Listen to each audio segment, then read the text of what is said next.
भारत खुद को दुनिया की सबसे बड़ी जमहूरियत कहलवाना पसंद करता है, मगर ज़मीनी हकीकत यह है कि ये जमहूरियत अब वोट की ताकत से नहीं, हजूम की धमकी से चल रही है। एक ऐसा भारत जहां पे मजहबी जुनून इस कदर बेलगाम हो चुका है कि अब ना सिर्फ सियासत, फन, बल्कि खेल जैसा गैर जानिबदार मैदान भी नफरत की आमाजगाह बना दिया गया है। ताज़ा मिसाल इंडियन प्रीमियर लीग IPL है, जिसे कभी खेल, कारोबार, सकाफती हमांगी की अलामत समझा जाता था।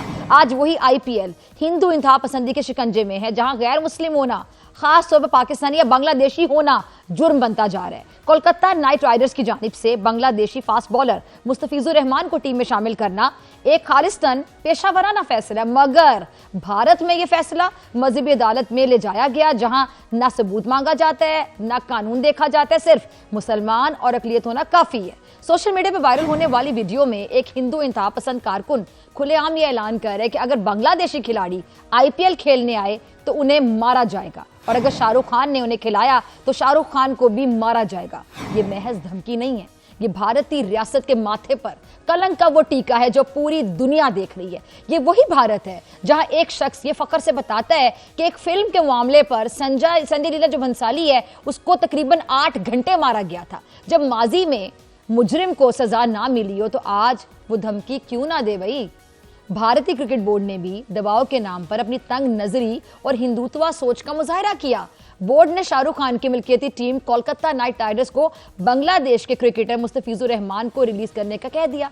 अब यह फैसला खौफ, मजहबी तासुब और अक्सरियती जुनून की बुनियाद है। क्या भारत वाकई दुनिया की सबसे बड़ी जमहूरियत है या सिर्फ सबसे बड़ी मुनाफकत है? शाहरुख खान जैसे आलमी शोहरत याफ्ता फनकार को धमकाना इस बात की अलामत है कि भारत में अब ना कोई शोहरत महफूज है, ना कोई फन महफूज है, ना ही कोई खेल महफूज है। यहाँ अब फैसला बैट और बॉल से नहीं बल्कि लाठी और नफरत अंगेजी से होता है। ये वही भारत है जो दुनिया को अदम तशद्दुद का सबक पढ़ाता है, मगर खुद इसकी गलियों में इंतहा पसंदी नंगा नाच नाच रही है। शाहरुख खान जो भारतीय सिनेमा का आलमी चेहरा है, सॉफ्ट पावर की अलामत है, करोड़ों भारतीयों का महबूब, आज सिर्फ इसलिए गद्दार करार दे दिया गया कि उसने एक मुसलमान मुल्क के खिलाड़ी को अपनी टीम में शामिल कर लिया और उसका जुर्म बन गया।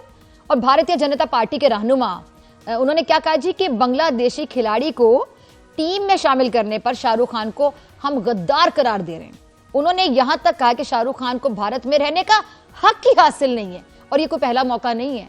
इससे पहले भी पाकिस्तानी अदाकारा के साथ आपको याद होगा कि काम करने पर एक नामवर सिख फनकार हैं जी दिलजीत, उन पर भी आपको याद होगा गद्दारी का लेबल लगाया गया था। अगर आलमी सुपरस्टार महफूज नहीं है तो फिर एक गैर मुल्की खिलाड़ियों की जो एक सलामती पे सवाल उठाया जाता है, उसकी वाकई जमानत कौन देगा? अच्छा, शिवसेना, BJP और जो हिंदू मजहबी पेशवा मुसलमानों और अकलियतों के खिलाफ एक ही जबान बोलते नजर आते हैं बड़े धड़ल्ले के साथ। ये जबान सियासत की नहीं है, जागीरदाराना गुलामी की जबान है। मुल्क किसी आइन से नहीं बल्कि अक्सरियती मजहब के सर्टिफिकेट से चलता है। यानी अभी सवाल उठाया जाए, मतलब आपका मुल्क कैसे चल रहा है? सवाल ये नहीं है कि सिर्फ बांग्लादेश और भारत के जो ताल्लुकात हैं वो कशीदा हैं या फिर नहीं है, किसी मुल्क के साथ आपके ताल्लुकात कैसे हैं, बल्कि सवाल ये कि क्या एक खिलाड़ी को उसके मुल्क की सियासत का जिम्मेदार ठहराया जा सकता है? क्या क्रिकेट अब मजहबी वफादारी का इम्तिहान बन चुकी है? क्या IPL सिर्फ हिंदू शनाख्त रखने वालों का एक क्लब होगा? अगर ये उसूल है तो फिर जनूबी अफ्रीका, इंग्लैंड, ऑस्ट्रेलिया और उनके जो खिलाड़ी हैं वो भी सियासी तनाज़ात के सबब निकाले जाएं, मगर ऐसा नहीं होता। क्यों? क्योंकि मसला सियासत नहीं है, वहां पे मसला क्या है? भारत में मुसलमान होना। भारत बांग्लादेश में हिंदू अकलियतों पर होने वाले जो तशद्दुद हैं उसका जवाब बनाकर नफरत को हवा दे रहा है। और सवाल वही, क्या भारत खुद मुसलमानों और ये जो सिख हैं, वहाँ पे जो क्रिश्चियंस हैं, इवन इनके आगे इनमें जो जात पात का कॉन्सेप्ट है, ऊंची जात, निचली जात, जो दलित जात के लोग हैं, उनके साथ क्या भारत में इंसाफ हो रहा है? जो इंसाफ आप कर रहे हैं पूरी दुनिया देख रही है। और आज भारत में फनकार को गद्दार कह दिया गया जी, खिलाड़ी को सरेआम मारने की धमकियां दी जाती हैं, इख्तिलाफ को दुश्मनी नहीं समझा जाता है और रियासत खामोश तमाशाई बनी रहती है। ये वो माहौल है जहाँ हुजूम जो है वो कानून से ताकतवर हो चुका है और मजहबी शनाख्त शहरियत से बड़ी हो चुकी है। अच्छा, अब ये जो इंडियन प्रीमियर लीग है जो कि 26 मार्च को शुरू हो रही है, लेकिन इससे पहले ही भारत इखलाकी तौर पर शिकस्त से दोचार हो चुका है, बुरी तरह से हार चुका है। ये सिर्फ एक खिलाड़ी की बात नहीं है या किसी अदाकार शाहरुख खान का मसला नहीं है,